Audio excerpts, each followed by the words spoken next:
కేటీఆర్ గారు మళ్ళీ అధికారంలోకి వచ్చేది మేమే అని ఒక కాన్ఫిడెన్స్ బాగా కనిపిస్తుంది. దానికి కారణం ఏంటి అంటే జనరల్గా శ్రేణుల్ని ఉత్సాహపరచడానికి అది మాట్లాడుతుందా, లేకపోతే స్పెసిఫిక్గా వాళ్ళకి ఏదైనా ఒక ఇన్ఫర్మేషన్ లాంటిది ఏదైనా ఉందా? సార్ ఇంకా మనకు 3 సంవత్సరాల్లో 8 నెలలు ఉంది ఎన్నిక.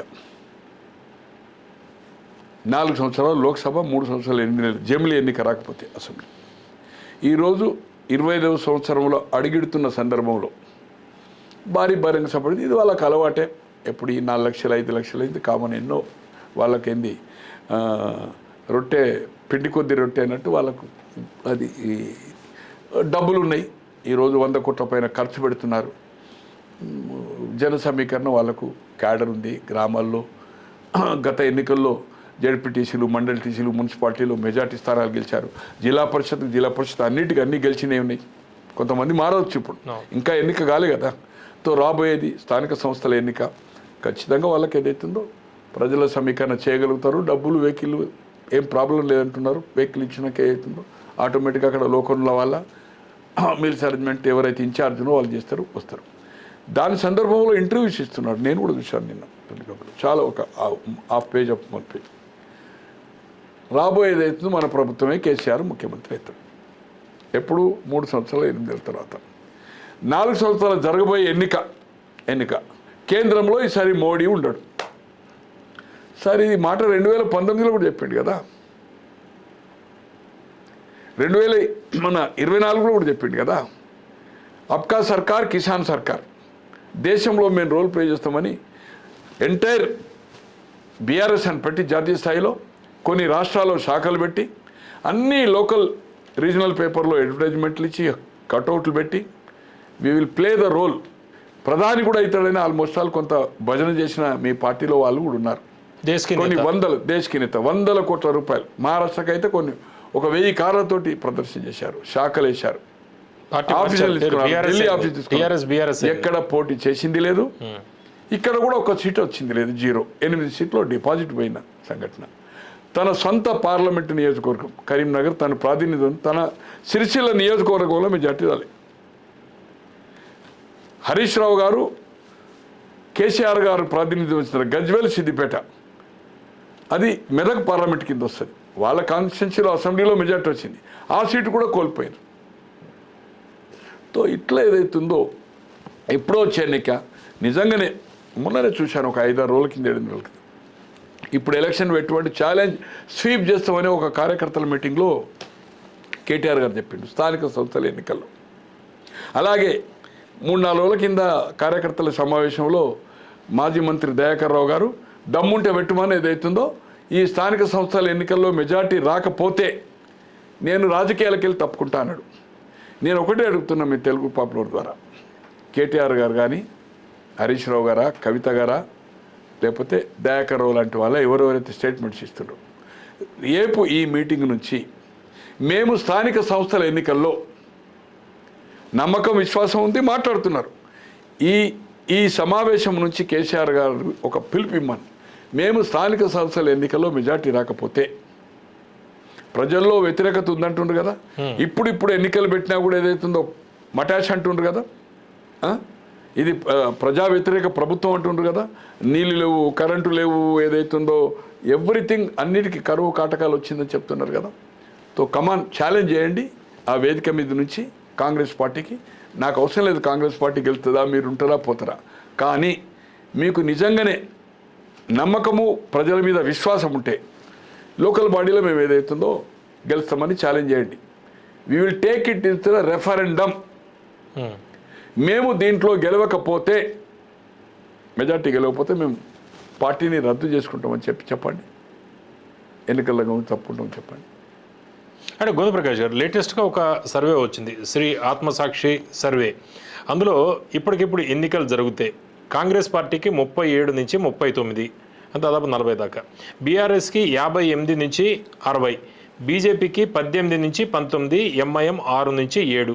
అంటే బీఆర్ఎస్ అధికారంలోకి వచ్చే అవకాశం ఉంది అని లేటెస్ట్గా శ్రీ ఆత్మసాక్షి చేసిన సర్వే. అంటే కేటీఆర్ గారు కూడా అదే చదువుతున్నారు. బయట ఇటువంటి కొన్ని సర్వేలు కూడా బీఆర్ఎస్కి అనుకూలంగా వస్తున్న పరిస్థితి. ప్రస్తుతం ట్రెండ్ నిజంగా అలా ఉందంటారా? సార్, ట్రెండ్ ఉందా లేదా అనేది ప్రస్తుతం అనేది ఆత్మసాక్షి శ్రీ కాదు, వేరే ఆత్మసాక్షి. శ్రీ ఏదో వేరే ఆత్మసాక్షి. శ్రీ ఆత్మసాక్షి అది ఒకసారి యూపీ ఎలక్షన్ అనుకుంటా 2022-23 మన ఆంధ్రప్రదేశ్ కూడా నాకు పంపాడు. మీకు ఇప్పుడే మీకు చూపెట్టాను, మళ్ళీ కావాలంటే చూపెడతాను. నాతో నేను అమెరికాలో ఉంటే జూలై 17, 2022 మాట్లాడాడు. ఏదో సర్వే పంపి మూర్తి ఏదో మొత్తానికి మూర్తి గారు మాట్లాడు దాదాపు 2.5 రోజు. సార్ మీ సర్వేలు ఏందని అప్పటికే యూపీ ఏదో 2-3 మిస్ఫైర్ అయ్యాయి. అప్పుడు ఆ యూపీతో పాటుగా 2-3 రాష్ట్రాల్లో మొత్తం మిస్ఫైర్ అయింది. పంజాబ్ది ఇంకేదో సంథింగ్. అయితే నేను చెప్పిన సార్ మీరు ఎక్కడ చేస్తుండ్రు, ఎవరి కోసం చేస్తుండ్రు, ఇన్ని కోట్ల రూపాయలు కావాలి. నాకు కూడా ఈ సర్వేల గురించి తెలుసు. ఒక శాంపిల్ చేయాలంటే ఏదైతుందో పర్ డే ఒక వ్యక్తికి ఏదైతుందో మనం ఏదైతుందో ఒక శాంపిల్కు దాదాపు ఏదైతుందో ఒక వ్యక్తికి 2.5 నుంచి 3,000 రూపాయలు ఇవ్వాలి. ఒక 20-30 శాంపిల్స్ చేస్తారు. నాకు సర్వే చేసే వాళ్ళు నాకు దగ్గర మిత్రులు ఉన్నారు. ఈ శాంపిల్ 100 రూపీస్ అయితే 100 రూపీస్ అది మీరు కదా మా రవిచంద్ పీపుల్స్ పల్స్ ఉన్నాయి అనుకోండి, ఈజ్ గివింగ్ ఆఫ్ 350-400 రూపీస్ ఈ శాంపిల్. సార్ శాంపిల్ కాదు, 3,500-4,000 రూపాయలు పర్ డే ఇస్తాడు. 40 శాంపిల్స్ చేస్తారు. 40 శాంపిల్స్ చేస్తారు. ముందు ట్రాన్స్పోర్ట్ ఇస్తాడు. ట్రాన్స్పోర్ట్ అంటే వెళ్ళడం రావడం, మళ్ళీ లోకల్ ట్రాన్స్పోర్టు, లోకల్ మిల్స్ అంతా లాడ్జింగ్ అంతా వాళ్ళది. యావరేజ్గా ఏదైతుందో పర్ డే 3,500-4,000 ఇచ్చినట్టు చాలా ఖర్చుతో కూడుకున్నది. ఈ మధ్య ఖర్చుతో కూడుకున్నది. మీరు ఎవరి కోసం చేస్తుండ్రు, ఏ ఏజెన్సీ చేస్తున్నది, ఎక్కడ ఎప్పుడు చెప్పడం లేదు. నాకు ఎందుకో నమ్మకం లేదండి మీ దాని మీద. ఇంత అట్టర్లీ ఫ్లాప్ ఎట్లయితుంది, ఉల్టా ఎట్లయితుంది, మీరు ఇట్లా ఇచ్చారని చెప్పేది అవుతుందో లేదు సార్ మిమ్మల్ని కలవాలది అని చెప్పాడు. అట్లే నేను అనుకుంటున్నా నాకు ఆ సందర్భంలో ఈ యూపీలో కనుక ఫెయిల్ అయితే నేను నా ఒక సర్వేనే అవుతుందో క్లోజ్ చేసుకుంటా అని చెప్పాడు. ఆత్మసాక్షి ఉండేది, ఆత్మసాక్షి అనుకుంటే ఎస్. మళ్ళీ ఇప్పుడు ఏదో శ్రీయా ఏదో సంథింగ్ మళ్ళీ పెట్టాడు, యాడ్ చేశాడు. ఈరోజు తెలంగాణలో చేసిన అంటున్నాడు. అది ఎవరి కోసం చేసిండు, ఆ సంస్థతో టైఅప్ అయింది, దానికి ఎంత డబ్బు ఖర్చు అయిందని చెప్పగలుగుతున్నా. ఇప్పుడు మేము కంటే కావాలంటే దాని తర్వాత ఫోన్ చేయండి, నా దగ్గర ఫోన్ నెంబర్ ఉంది కనుక క్యాజువల్ చేసి దీన్ని తీసుకుందాం. ఒకసారి లైవ్లోనే జనం కూడా చూస్తారు. ఒకసారి వాడితో ఒకసారి మీరు మాట్లాడే ప్రయత్నం చేస్తారా పూర్తి గారితో? ఒకసారి లైవ్లోనే 1 minute, ఒక్క నిమిషం సార్. 1 minute పూర్తి గారు. సార్ మీరు ఇది ఆత్మసాక్షి కదా సార్, మీరు వేపుల రాజేశ్వర్ గారు? అవునండి. మీరు ఒకసారి నాకు ఎప్పుడో 2022 జూలైలో ఏదైతుందో ఒకసారి ఫోన్ చేశారు. అప్పుడు ఎప్పుడో నేను ఏదో చేశాను. మీరు అమెరికాలో ఉన్నారు. అప్పుడు నన్ను ఒకటి అడిగారు, ఎంతమంది ఏదో ఒక టీవీ ఛానల్ మీరు ఇంటర్వ్యూ ఇస్తే ఎన్ని వ్యూస్ వచ్చాయో చెప్పమని కూడా అడిగారు నన్ను. మీరు అడిగారు, కానీ మీరు ఒకసారి అప్పుడే చెప్పాను ఏదో మీది మిస్ఫైర్ అయింది సార్, ఏం సంగతి ఇది అని మాట్లాడాను. యూపీ కూడా చేసి అప్పుడు ఫెయిల్ అయింది కదా ఒక 3 రాష్ట్రాలు సార్ మీది. యూపీను ఉత్తరాఖండ్ ఫెయిల్ అయింది సార్. ఫెయిల్ అయిన తర్వాత మీరు ఏం చేశారంటే అప్పుడు ఒకసారి ఏం చెప్పారంటే సార్ నాకు గుర్తు, నేను మళ్ళీ మీతో మాట్లాడలే కానీ నేను ఈ ఆత్మసాక్షి క్లోజ్ డౌన్ చేసుకుంటా అన్నారు కదా. ఇప్పుడు ఆత్మసాక్షి గారు కదా, వేరే పేరు కదా సార్ ఇప్పుడు మనది? లేదండి, ఎస్ఏఎస్ గ్రూప్ అదే గ్రూప్ అండి. తర్వాత కంటెంట్ చేస్తున్న చాలా మంది ఏం చెప్పారంటే కంటెంట్ చేయమని మాకు సలహాలు ఇచ్చారు పెద్ద వాళ్ళందరూ. సార్ ఇంత డబ్బు ఖర్చు అవుతుంది సార్, మీరేమనుకోవద్దు. అంటే మాకు మేము తీసుకున్నది తెలంగాణకు మనం చేసిన దానికి 32,000 శాంపిల్స్ సార్. మేము ఎంగేజ్ చేసింది 100 మందిని ఓన్లీ. మేము తీసుకున్న శాంపిల్స్ కూడా చాలా తక్కువ సార్, 32,500. ఒక్కొక్క నియోజకవర్గానికి 280 మాత్రమే తీసుకున్నాం. 280 అంటే సార్ 280 అంటే ఒక శాంపిల్కి యావరేజ్ ఎంత అవుతుంది సార్? 300 రూపాయల పైన అవుతుంది. మాకు రెగ్యులర్ స్టాఫ్ 30 మంది ఉంటారు కదా సార్, వాళ్ళ ద్వారా కొంత 20 మందిని ఎంగేజ్ చేసుకున్నాం సార్. మా ఇంకొక 30 మందిని సార్. మాకు ఎంత అవుతుంది సార్? మాకు ఏంటంటే యాప్ ఇచ్చేస్తాము, రెగ్యులర్ ఉంటారు కదా సార్ మా దగ్గర, రెగ్యులర్ స్టాఫ్ తో చేయిస్తాం. ఇట్లాంటివి మెయిన్ సర్వీస్ మాత్రం స్టాఫ్ ని పెట్టి చేపిస్తాం సార్. ఎవరు మీకు ఎవరన్నా ఇప్పటి వరకు నాకు ఎదురుతో టైఅప్ అయినట్టు కానీ తర్వాత అది చేసినట్టు కానీ నాకు ఎక్కడ కనిపించడం లేదు సార్. ఎవరితో మీరు టైఅప్ అవుతారా అంటే ఎవరన్నా చేయమని అది చేస్తారా? లాస్ట్ టైం టీఎంసీ తో చేసాం. వెస్ట్ బెంగాల్ 196 సీట్స్ అబౌవ్ ఇచ్చాము. బీహార్ ఏమో ఆర్జేడీ చేసాము, ఆర్జేడీ రాదు, ఎన్డీఏనే వస్తుంది, 25 సీట్స్ డిఫరెన్స్ అని చెప్పాము. అంటే టీఎంసీ అంటే మీకు ఆమె మమతా గారు ఇచ్చారా మీకు సర్వే చేయమని? మమతా బెనర్జీ పార్టీ అండి వాళ్ళ. ఇప్పుడు ఇది తెలంగాణకు చేశారు, ఎవరితో మీకు అది చేశారా? తెలంగాణ చేసింది ఏంటంటే ఢిల్లీ నుంచి ఇచ్చారు సార్. మాకు ఒక పొలిటీషియన్, ఒక ఇండస్ట్రియలిస్ట్ కలిపి చేయించారు. పరిశ్రమకి వేస్తారు డబ్బులు ఓన్లీ, చాలా no profit no loss. No loss. ఇప్పుడు మీరెంత 32,000 మంది చేశారా? 32,500 మంది అండి. అంటే కాన్స్టిట్యున్సీకి 300 మంది. 300, 290. 300 into 100. బైఫర్కేషన్ కూడా ఇచ్చాను నేను, ఎట్లా చేశాను అనేది కూడా బైఫర్కేషన్ ఇచ్చాను. లాస్ట్ టైం తెలంగాణ కూడా మనం కేసీఆర్ కి సెప్టెంబర్ లో ఒక రిపోర్ట్ ఇచ్చాం. లాస్ట్ టైం నా దగ్గర ఉంది, మీరు పంపింది. బట్ వాళ్ళకు 48 కాంగ్రెస్కి ఏదో ఇచ్చినట్టుంది. నేను ఇప్పుడే ఓపెన్ చేశాను. అది కాదు సార్, అంతకుముందు ఒక కాన్ఫిడెన్షియల్ రిపోర్ట్ ఇచ్చాను నేను. సార్ చేయించినప్పుడు ఇచ్చా. ఎవరు చేయించారు? కేసీఆర్ గారు చేయించారా? కేసీఆర్ గారే చేయించారు. నేను చెప్పా, సార్ 10 మందిని మీరు మార్చారు కాబట్టి మీకు 39, 40 వస్తాయి. మీరు కనుక ఇంకా మార్చకపోతే మాత్రం 40 దాటవు అని చెప్పించాం సార్ క్లియర్ గా అయింది. ఆ రిపోర్ట్ కూడా నా దగ్గర ఉంది. సెప్టెంబర్ 17వ తారీఖు. సెప్టెంబర్ 17, 10 మంది మార్చిన కనుక 39 వస్తాయి. ఇంకా మారేది ఉంటే కొంచెం ఎక్కువ వస్తాయని చెప్పారు. గోషామహల్లో కూడా మీరు తప్పు చేశారు, ప్రేమ్ సింగ్ రాథోడ్ని పెట్టాలి, మీరు అట్లా చేయలేదు కాబట్టి అది కూడా పోతుంది. 10 మందిలో 9 మంది విన్ అవుతారని చెప్పాం. ఆ 9 మందిని కూడా నేనే ప్రపోజ్ చేశా సర్వే చేసి. అంటే కేసీఆర్ కూడా మీకు ఇచ్చారు? ఇచ్చారు sir. Last time Jagan party తరఫున చేసాం 2019 లో. అప్పుడు 145 ఇచ్చామండి మనము. 151 పోయినసారి మనం సర్వే చేసిందే పాత సర్వే బేస్ చేసుకుని లైట్ గా శాంపిల్స్ తీసుకుని. బట్ జగన్ కే ఇచ్చారు కదా మీరు పోయినసారి మొత్తం? ఇచ్చాం సార్, ఇచ్చాం.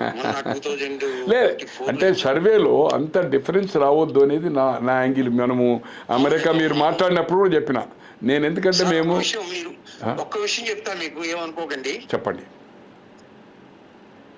సార్.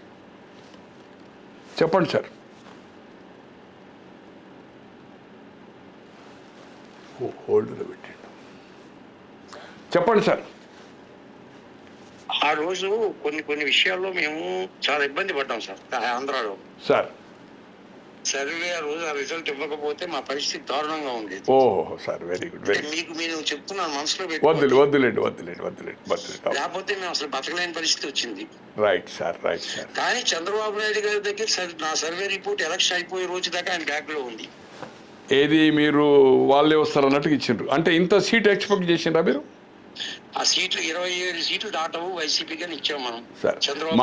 మాది మీరు చూసుంటారు ఎప్పుడు. నేను 2011 నుంచి మినిస్టర్లు అందరూ ఓడిపోతారు, SC ST సీట్లు అన్ని ఓడిపోతారు, ఇట్లా ఉంది పరిస్థితి. మేము కూడా ఏ సర్వేలు లేకుండా 60 పేజెస్ రిపోర్ట్ సార్ అది.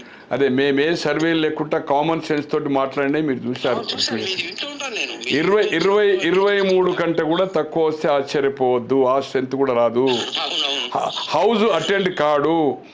బీజేపీ పవన్ కళ్యాణ్ గారి అలయన్స్ అవుతుందని 2.5 years బిఫోర్ కూడా చెప్పాను. 2.5 years బిఫోర్ చూస్తున్నా సార్ మీ వీడియో మొన్న కూడా వచ్చాయి. ఏది సుమన్ టీవీలో దేంట్లో చూసి RTV మీది సార్ ఈ మధ్య రీసెంట్ గా.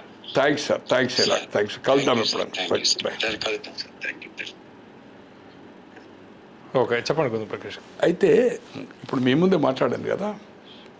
గతంలో కూడా ఆయన అంటే యూపీ అండ్ ఉత్తరాంచల్ ఫెయిల్ అయిందని చెప్పాడు. తర్వాత మమతాది నేనే ఇచ్చానని చెప్పడుతున్నాడు. బీహార్ ఏదైతుందో ఆర్జేడీ అధికారం రాదని చెప్పి ఎన్డీఏ అని చెప్పని చెప్తున్నాడు. కేసీఆర్ గారు కూడా నాతో చేయించారు. కొన్ని చేంజ్ అయినాక ఇంకా మార్పులు చేయాలని చెప్పాను. చంద్రబాబు గారి దగ్గర నేను చేయించింది కూడా ఉంది. మేము 27 సీట్లు మాత్రమే వైఎస్ఆర్పీకి వస్తామని. కానీ నేను ఆ సర్వేని గిట్ట బయట పెట్టేదంటే ఆ పరిస్థితి బాగుండే పరిస్థితి లేదు మాకు ఇక్కడ అని తను ఓపెన్గా చెప్పాడు. ఏది ఏమైనా బట్ వ్యతిరేకత మాత్రము కాంగ్రెస్ పార్టీకి ఉంది. ఎవరిని కదిలించినా ఈ ప్రభుత్వం రాదని కాంగ్రెస్లో ఉండే నాయకులు కానీ, కాంట్రాక్టర్స్ కానీ, కామన్ మ్యాన్ కానీ, రాజకీయాలకు సంబంధించి లేని వాళ్ళు, మేము నిత్యము ప్రజల్లో అంటే ఫోన్ కాంట్రాక్ట్లో ఉంటాను. 30-40 మంది అందరు ఒపీనియన్స్ అన్ని కాన్స్టిట్యూన్సీ పర్టికులర్లీ ఆదిలాబాద్, కరీంనగర్. అంటే ఈ సర్వేలు నిజం కాదు అని మనం ఎట్లా నిజం కాదని మనం చెప్పడం? నిజం అంటే చేయించుకుంటుంటారు కదా వివిధ పార్టీలు సర్వేలు చేయించుకుంటారు. ఇక్కడ సర్వేలు ఏంటంటే ఎవరైతే శాంపిల్స్ తీసుకుంటారో ఉల్టా నేషనల్ లెవెల్లో సెంట్రల్ ఇంటెలిజెన్సీ, స్టేట్ ఇంటెలిజెన్స్ అన్నీ ఫెయిల్ అయినవి ఉన్నాయి. ఒపీనియన్ ఎవరిదైతే వచ్చిందో ఆ ఒపీనియన్ తీసుకుంటారు. ఆ చెప్పిన వాడు ఏదైతుందో పవర్ ఉన్న పార్టీకే అది చేయొచ్చు కదా, లేదా ఆ పార్టీ మీద వ్యతిరేకత భావంతో ఎదుటోళ్ళకి చెప్పొచ్చు కదా. అది ఆ ఒపీనియన్నే ప్రొజెక్ట్ చేస్తారు కనుక ఆ శాంపిల్స్ దొరకడంలో ప్రశ్నలు ఏం పెట్టామనే దాన్ని బట్టి దాన్ని బట్టి ఉంటుంది. కొన్ని కరెక్ట్ అవుతాయి, కొన్ని ఎక్కువ అవుతాయి, కొన్ని అంచనాలకు మించి వస్తాయి. ఇది సహజమే. పార్టీలు కూడా చేయించుకోవడం నేషనల్ లెవెల్ కూడా మొత్తం అన్ని చేయించుకోవడం ఒక్కొక్కసారి 8-10 సర్వేలు ఉల్టా అయిన ఇన్సిడెంట్స్ ఉన్నాయి, మనం చూస్తున్నాం. సో దానికోసం ఏదైతుందో సర్వేలు తప్పు ఒప్పని కాదు, కానీ కొంతమంది ఏదైతుందో దీన్ని ఈ సర్వేలు కూడా ఏదైతుందో చేసి పాపులర్ కావడానికి కోసం ఏదైతుందో వాళ్ళకు కస్టమర్స్ రావడానికి కోసం కూడా చేసినామన్నట్టుగా ఏదైతుందో క్రియేట్ చేసి ఆఫీసులు కూడా చేసిన సర్వేలు కూడా ఉన్నాయి, జరుగుతున్నాయి అనేది నాకుండే ఇన్ఫర్మేషన్.